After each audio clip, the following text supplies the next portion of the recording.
Bantay Boto 2025. Huwag nang gayahin. Yan po ang palala ng palasyo hinggil sa mga kontrobersyal na kandidatong may bastos sa pananalita sa kampanya. Ano naman po kayang reaksyon ng Pangulo rito? Narito ang report ni Jomar Villanueva. Jomar.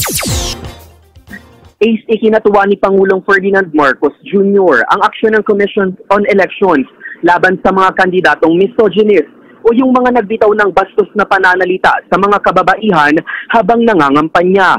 Mababatid na sunod-sunod na naglabas ang COMELEC ng show cause order para sa mga kandidatong posibleng may paglabag sa Anti-Discrimination and Fair Campaigning Guidelines para sa 2025 midterm election.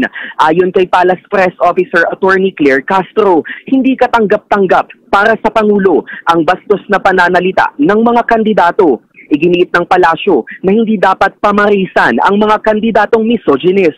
Ayon pa kay Castro, kung noon ay tinatawanan o pinapalakpakan ang kabastusan ng mga kandidato o politiko, ngayon ay hindi na ito lulusot kay Pangulong Marcos Jr.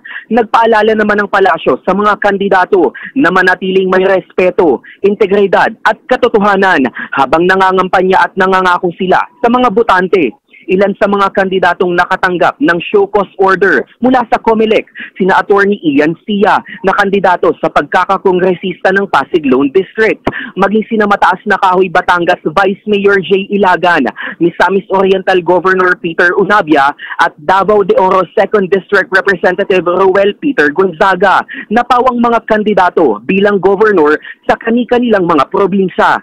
Jomar Villanueva, Newslight.